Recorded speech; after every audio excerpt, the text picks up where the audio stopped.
หลังจากที่จบสิ้นสงกรานต์แล้วพี่น้องเบิ่งสำหรับคนลาวหรือว่าแรงงานลาวที่ได้กลับเมื่อหาพ่อหาแม่เนาะกลับเมื่อเยี่ยมบ้านนั่นแหละก็ได้กลับมาประเทศไทยอีกแล้วพี่น้องเบิ่งแน่พุ่นโอ้โห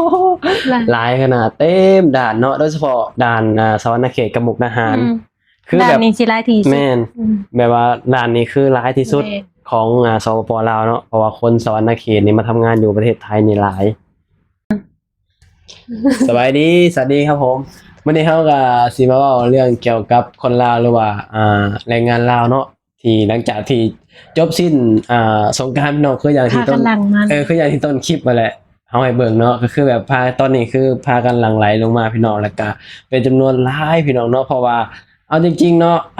หลายที่สุดนี่คือด่านมุกดาหาร แม่ กับสวรรณเขตเนาะเพราะว่าคนสวรรณเขตมาทำงานอยู่ที่ประเทศไทยอันดับหนึ่งของประเทศลาวพี่น้องเนาะ ที่เขาเอิ้นเลยอันสวรรณเขตเป็นเมืองห่าง อาจจะห่างลิก็ได้ เมื่อก่อนเนาะอยู่พระรามสองพี่น้องช่วงหลายปีแล้วแหละเนาะถึงตำรวจจับไปสินะตำรวจเขาก็สิถามเนาะว่าเป็นคนแข้งใดสินะก็บอกเขาแข้งสวรรณเขตตำรวจท่านแซวว่าอุ้ยแข้งสวรรณเขตนี่บ่แม่นเป็นแข้งห้างแล้วบ่เขาเจ้าว่านะเป็นจังหวัดแบบล่างแล้วบ่แบบว่าคือมีแต่คนแข้งสวรรณเขตนี่ยังว่านะ จับบ่ได้ก็ถือ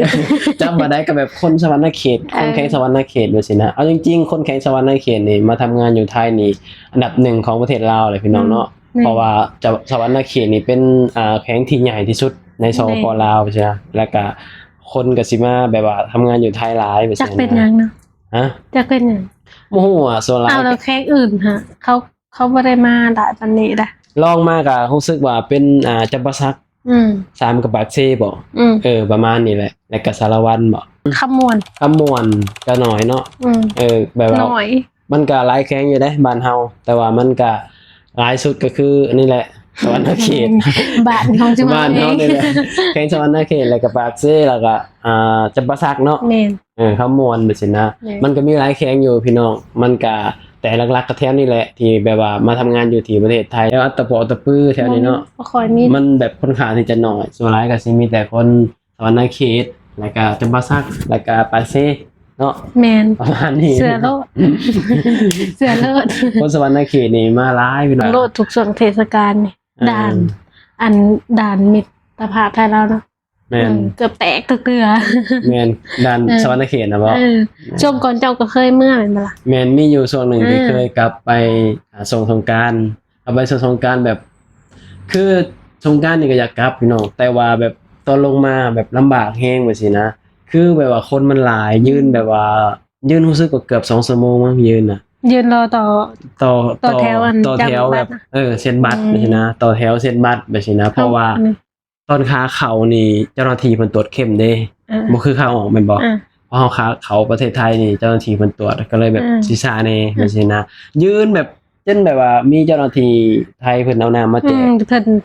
นอัน แม่น ดูแลดีเด้ มันเป็นเดือนเมษาเนาะมันก็สิร้อนจังซี่นะเพิ่นก็เอาน้ำมายังมาแจกแล้วก็เอาเต็นท์มากางให้จัง เห็ ซี่ นอยู่ นะ ช่วง มันแดด ช่วงหนึ่งนะ แม่น ช่วงโควิดบ่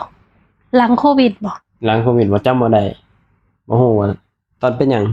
ที่มาวางอันน่ะ เอามาคนร้ายให้บ่ แม่นหลาย คนลาวที่มันทำงานอยู่ไทยบางคนก็งานกันก็หยุดเนาะหยุดแบบอาทิตย์หนึงจังซี่เขาก็ ฉัน แบบ มักสิโรงงาน แม่นอาทิตย์หนึงแล้วก็บ่ได้ไปใช้ก็ต้องแบบอยากกลับบ้านจังซี่นะมาหาพ่อหาแม่พี่น้องจริงเฮาสองค ชั่วน โมงก็อยากเมื่อกันก็บ่ได้ เฮาสองคนก็อยากกลับนั่นแหละแต่ว่ามันก็หลายสิ่งหลายอย่างเนาะหนึ่งมากันในเนาะหลายเงินสองมาก็หลายอย่างพี่น้องก็เลยแบบลางานบ่ บ่ ได้ ได้กลับงานพร้อมจังซี่นะอีกอย่างงานเฮาเฮ็ดนี่ก็บ่ได้หยุดสงกรานต์ช่วงสงกรานต์สิขายดีก็เลยแบบบ่ได้หยุดก็เลยกลับบ่ได้จังซี่นะแท้จริงแล้วก็อยากกลับ แต่ว่ากินง้อหรือว่าแบบว่าแบบตอนช่วงลงมานี่แหละตอนกลับมาเขามาไทยนี่รอแบบนานแบบคนหลายไปสินะเพราะว่าผู้ใดกลับมาเนาะแล้วสงกรานต์อะไรไปสินะแล้วก็ตอนนี้มันก็แล้วสงกรานต์แล้วมันก็สิเริ่มลงหายลงนาเนาะผู้ใดกลับมาหาเงินหาหยังไปสิ ลงมา นะ เริ่มใหม่อีกแล้วเมื่อวันนี้เริ่มใหม่ ลงมาเริ่มใหม่ไปสินะเพราะว่าบางคนก็แบบว่าสิลงหายลงนาแล้วก็ต้องแบบว่ามาหาเงินส่งมาให้ครอบครัวเนาะแบบในหน้าไปสินะพี่น้องเพราะว่าบ้านเฮาส่วนหลายเนาะตามชนบทตามบ้านนอกนี่ก็มีแต่เฮ็ดให้เฮ็ดนากินแบบว่ากินข้าวบ่ได้แบบซื้อกินไปสินะแต่ละครอบครัวก็สิเฮ็ดแต่ว่าปีนี้ก็บ่ฮู้ว่าสิเป็นจังไดพี่น้อง น้ำมันก็แพง แม่น แพงแต่แถมสิบ่มีให้เติมอีก แม่น อืม ปีนี้ จักสิเอาจังใด จักสิเอาจังได ถ้าพอก็จักสิเอาจังไดเพราะว่ามันน้ำมันมันแพงแบบสินะแพงแพงนี่พอสู้ได้เนาะแต่ถ้าเกิดว่ามันบ่มีนี่ตัวนี้แหละมันสิหนักแบบสินะพี่น้องก็บ่ฮู้ว่าสิเป็นจังไดก็คิดหนักอยู่คือกันว่าจักมันสิเป็นจังไดแบบสินะเพราะว่าอีกเดือนหนึ่งสองเดือนนี่ก็ ฮอดแล้ว ฮอดแล้วใกล้สิลงไห้ลงนาแล้วแบบสินะเนาะเฮาก็เชื่อว่าคนลาวหรือว่าคนหนุ่มคนสาวเนาะคนกำลังแบบวัยสร้างเนื้อสร้างตัวแบบสิเฮาว่าอยู่บ้านบ่ได้ดอกพี่น้องโดยเฉพาะในยุคสมัยนี้เนาะเจ้าคิดว่าจังไดอยู่บ่ได้แม่นบ่ อยู่บ่ได้ จังไดก็อยู่บ่ได้เนาะ อยู่ไสก็อยู่บ่ได้ แม่นเพราะว่าในยุคสมัยนี้ยอมรับว่า มันเอาจริงๆเนาะมันก็ใช้ชีวิตค่อนข้างยากบ่ในความคิดเจ้า เนี่ย แม่นมันรู้สึกว่ามันใช้ชีวิตค่อนข้างที่ยากขึ้น เป็นฉุกหยังฉุกเฉินเนี่ยมันบ่มีเด้ แม่ อยู่บ้านเฮามันบ่มีรายได้ แม่นส่วนหลายเขาก็สิมีแบบขามาหาเงินอยู่ไทยเลยเนาะเพราะว่ามันเป็นหยังที่แบบว่ามาง่ายไปสินะ คือมาง่ายแล้วก็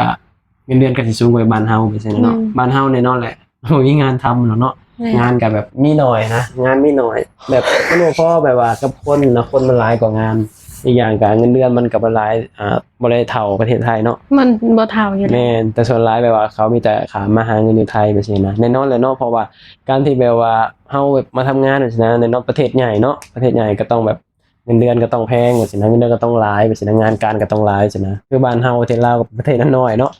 สากลแบบ6 ล้านคนเองไปสินะงานการก็แน่นอนแหละพี่น้องมันก็บ่มีงานเฮ็ดเนาะก็เฮ็ดให้คนลาวหลายๆคนโดยเฉพาะคนหนุ่มคนสาวสินะก็ต้องแบบดิ้นรนข้ามมาหาเงินอยู่ที่ประเทศไทยไปสินะมันแบบ บ่มาก็บ่ได้เนาะเอาจริงๆเฮาเชื่อว่าคนทุกคนน่ะไผก็บ่อยาก อยู่ มา บ้าน เนาะ ซื่อๆเด้ ไม่เว้าถึงว่าคนทุกคนน่ะไผก็บ่อยากมาดอก บ่มี แต่ว่ามันก็จำเป็นน่ะเนาะจำเป็นในยุคสมัยที่แบบว่ามันเปลี่ยนไปจังซี่นะพี่น้องเนาะเห็นให้คนลาวนี่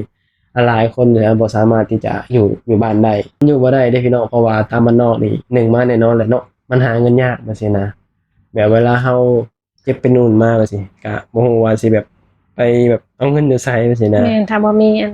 เงินบ่ แม่น ยาก ยาก อืม การนั้นแหละพี่น้องก็เว้าง่ายคือแบบสำหรับคนที่แบบว่ายังมีเหือมีแฮงเนาะคนหนุ่มคนสาวจังซี่ก็บ่สามารถที่จะอยู่บ้านเท่าใดถ้าบ่เก่งจริงๆอยู่บ่ได้อีหลีพี่น้องตามชนบทลาวไปสินะเพราะว่าตามชนบทนี่มันหาเงินยากอันนี้คือแบบว่าเงินนี่คือปัจจัยแรกที่แบบว่า แบบปัจจัยแรกๆนั่นแหละเนาะที่เฮ็ดให้เฮาแบบว่าดำรงชีวิตอยู่ได้หรือว่าเฮ็ดให้ครอบครัวเฮาแบบมีอยู่มีกินหรือว่าเฮ็ดให้ชีวิตครอบครัวดีขึ้นก็เงินนี่พี่น้องถ้าบ่มีเงินทุกสิ่งทุกอย่างมันก็ไปบ่ได้เนาะทุกสิ่งทุกอย่างมันก็แบบคือจังไดน่ะแบบทุกวันนี้ทุกมื้อนี้เนาะแบบคือแบบว่าหลายๆคนหรือว่าหลายๆครอบครัวที่แบบมีปัญหาหรือว่านู่นนี่นั่นไปสิก็เฮาว่าปัญหานี่มาหลักๆนี่ก็คือเงินได้เฮาว่าถ้าเฮามีเงินนี่เฮาว่าทุกสิ่งทุกอย่างนี่มันสามารถแก้ได้เพราะว่าเงินสามารถแก้ได้ทุกอย่างแล้วก็เงินซื้อนั่นซื้อนี่ได้เกือบแทบทุกอย่างในยุคสมัยนี้เนาะ อืม โดยเฉพาะในยุคสมัยนี้มันจำเป็นอะลีพี่น้องถ้าบ่มีเงินนี่เฮาก็เฮ็ดหยังบ่ได้ถ้าบ่มีเงินนี่มันก็คือจังได๋บ่ฮู้ว่าสิอธิบายยังไงพี่น้องก็คือถ้าบ่มีเงินน่ะเว้าดังก็คอยเนาะถ้ามีเงินน่ะเว้าคอยก็ดังพี่น้องเนาะก็เฮ็ดให้แบบหลายๆคนแบบต้องดิ้นรนเพื่อความอยู่รอดในยุคสมัยนี้คือเฮาสองคนแหละพี่น้องก็ต้องดิ้นรนจากบ้านจากลูกมาแบบนี้นะ ทุกคนนั่นล่ะ ทุกคนก็ต้องดิ้นรนเพื่อความอยู่รอดในยุคสมัยนี้พี่น้องเนาะก็สู้กันไปหากันไปเนาะก็ เป็นกำลังใจให้สำหรับคนลาวหลายคนเนาะที่มาทำงานอยู่ที่ประเทศไทยหรือว่ามาสร้างเนื้อสร้างตัวหรือว่ามาหาเงินเนาะก็ตั้งใจหาเงินพี่น้องเนาะพยายามแบบอยู่ให้เป็นพยายามแบบว่าบ่สร้างความวุ่นวายให้เบิ่งคนอื่นเนาะเวลาเฮามาอยู่แบบนี้นะ อืม ก็พยายามแบบตั้งใจเก็บเงินพี่น้องเนาะเงินทองเป็นสิ่งสำคัญเนาะเฮามาหาแล้วเฮากับเผาเก็บเผาหยังแบบนี้นะเพราะวันเวลามันบ่เคยท่าเฮาพี่น้องน้ำมือเฮาเฒ่าเนาะน้ำมือเฮาเฒ่าบ่แม่นน้ำมือเฮาหนุ่มแบบนี้นะถ้าเฮาบ่ตั้งใจเก็บมันก็ เวลามันก็สิไปเรื่อยๆพี่น้องเนาะคลิปนี้ก็บ่มีหยังหลายเฮาก็สิได้ปิดคลิปแล้วเนาะเอาไว้พอกันคลิปหน้าเด้อพี่น้องขอบคุณพี่นาป้าลุงหลายที่เข้ามาติดตามแล้วก็เข้ามาให้กำลังใจเข้ามาซัพพอร์ตเฮา2คนเนาะขอบคุณหลายเอาไว้พอกันคลิปหน้าคลิปนี้ก็แล้วสบายดีสวัสดีครับผม